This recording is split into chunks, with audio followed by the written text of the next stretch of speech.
Hi everyone and good afternoon and welcome to the Broadfield Stadium, where we are about 90 minutes away from kick-off from this afternoon's Sky Bet League 2 fixture, where for the second game in succession Crawley will entertain the league leaders. Today it's Gillingham, Tuesday night it was the MK Dons, but today the Gills are in town. It's a perfect afternoon for a game of football and it should be a very, very good match-up between two sides who've started very, very well and have taken League 2 by surprise in the first handful of games.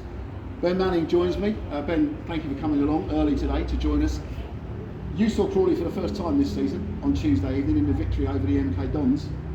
What did you make of the performance? What impressed you about the performance compared to what we saw last year? They just look like a completely different side to what they were last year. I understand we were in a very different situation last season, battling relegation, so I think it's good that Scott's had a pre-season, brought in the players he wanted to bring in. Maybe a couple of familiar faces in Brendan Darcy, for example, from Swindon. But they've got off to a really good start, haven't they? I remember we spoke about a couple of months ago that they've got a really tough start, but they've come out flying colours, haven't they? They've unbeaten in obviously the first three games, obviously welcoming a very tough game in Gillingham. But I think the football they're playing, the change of formation, it's just really, really good to watch. A very attractive style of football in my eyes, and I think the signings have been very, very impressive. And we were thinking, like, were they going to be like-for-like signings with the departures? But I think they've fitted in really well, and obviously they've been playing really well pre-season and the start of League 2. He's managed to name, Scott, an unchanged side for the opening three league games. We think there might be a change today because of the injury to Kellen Gordon, but of the five new names that have been in the starting 11 up until now, who impressed you on Tuesday? Who sort of stood out for you as a really good signing? I think they've all been brilliant, but standout, I would probably say Liam Kelly is. I think he's been absolutely ridiculous. He's such a great player. I know a lot of people have been praising him, but I just wouldn't have expected someone who came from, Rochdale, who was a very, very struggling side, came bottom, of course, of League 2 last season. I just didn't think he'd be as brilliant as he has been. I think Danilo Orsi, I think he's been brilliant. He's got off the mark on Tuesday, so hopefully that just sort of gets him off and up and running for the season in terms of goals. I think them two have been very impressive. Will Wright, just a really nice ball playing centre back, isn't he? And obviously scored a free kick in the first game of the season. I think those three names have just been brilliant, and Jay Williams, I think he's one who's really, really surprised me. Playing such a I don't know what the right word is, quite a weird role. He obviously sits in midfield and then drops back when you don't have the ball. Yeah. Literally having as if four centre backs when you don't have the ball. So I think Liam Kelly and Danilo Orsi are probably my favourite signings, and I think they've been very impressive. But I think everyone who's come in, I think they've been absolutely superb. Yeah, and they've surprised some people, haven't they? Because there were some eyebrows raised about the signings that Scott have brought in, but obviously the proof is in the pudding in terms of the results that Crawley have got up until now. And you mentioned Danilo Orsi there, his partnership that he seems to be building, because we spoke to him after the game on Tuesday, and the partnership that he seems to be building with Dom Telford seems to be sort of flourishing. You think back to the goal that he scored for the winner on Tuesday evening, the little layoff by Dom around the corner. He said it is something they do practice a lot. Dom might come short to get it, he might come short to get it, the other one tries to peel off. That's a blossoming relationship that could really pay dividends for Crawley throughout the season. I think now all it needs is for Dom Telford to get off the mark for the season, isn't it? For sure. It's definitely, as you mentioned, it's a blossoming partnership. I think it has a lot of potential to be really, really dangerous this season, as they showed on Tuesday. I know a fan on Tuesday described sort of the move for the goal as like watching Brazil, and it really was. It was such a nice passing move, and he mentioned after the game he's trying to, if it's not him, it's Dom who's making the run as well behind. So yeah, I do agree. I think when it's not a case of if, I think it's when Dom gets off the mark.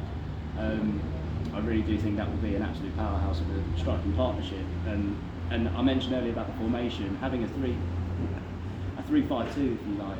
I think playing two up front is such a dangerous move, because then if the other team play a back four, how do you sort of deal with two strikers and a number 10 sort of filling in as well? It's quite difficult to sort of pick up.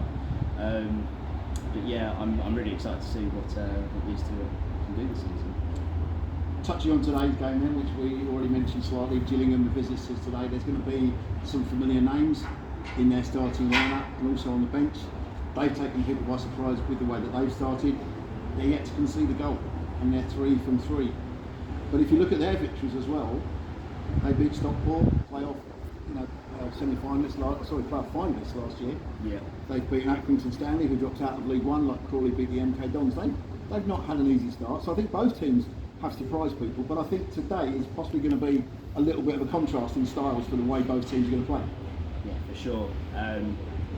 It was a very, very similar start for both of them. I think when the fixtures were both released, and we were both in a relatively similar situation last season. Gillingham, it's just on the last 8 games or so, they really, really pushed on.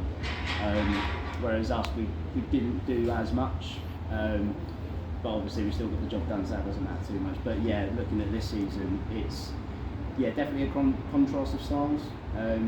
It's going to be really hard to sort of break them down, especially if they haven't conceded a goal. I know, speaking to Glenn just then, saying they didn't seem like they were ever going to concede against Saturday and Tuesday, which I find really, really a bit odd.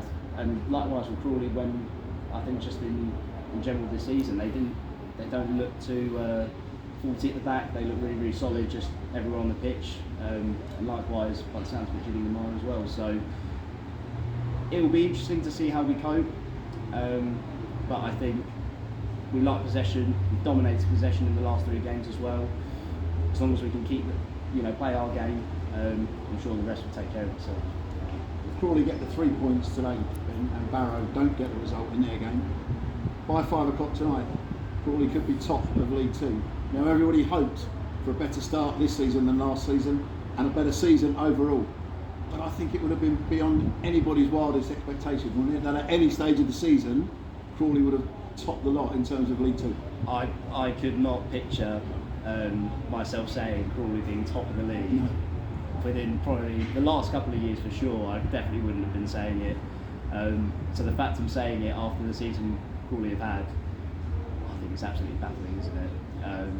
But I'm not surprised that from their start they've just been superb to watch. And testament to Scott and the coaches and the players that they brought in and the ethic that he's brought into the club. Oh, for sure. I'm just really happy. Scott coming in January, playing in February. He's had a pre-season to really put a stamp on this side.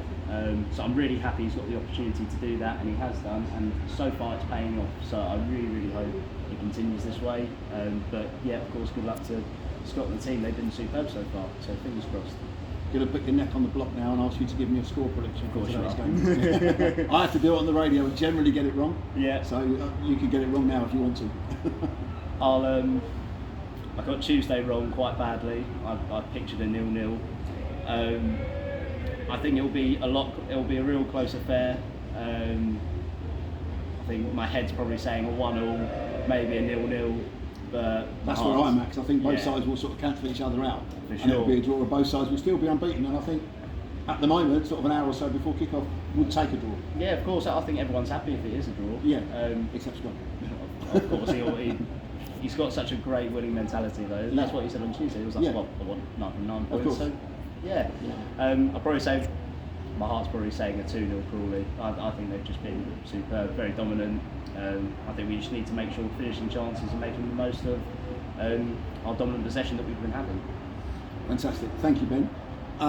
There is full match commentary with myself and Ken Blackmore on iFollow from 2:50 this afternoon. But if you can't get logged onto that, make sure you're tuned in to BBC Radio Sussex and BBC Radio Surrey from 2 o'clock this afternoon with Joe Talbot. Team news, previews and updates throughout the course of the game. If you want to get in touch, feel free to get in touch on Twitter or X, whatever you want to call it, at GTS Sport. If you want to drop me an email, gts.sport@yahoo.co.uk. And even underneath this video, there's an opportunity to like or comment or even subscribe to the channel for any future videos. Stay tuned, you wouldn't want to miss the action this afternoon. It is the top of the table clash here at the Broadfield Stadium. 3rd place Crawley take on league leaders Gillingham at 3 p.m. with myself and Ken Blackmore on commentary.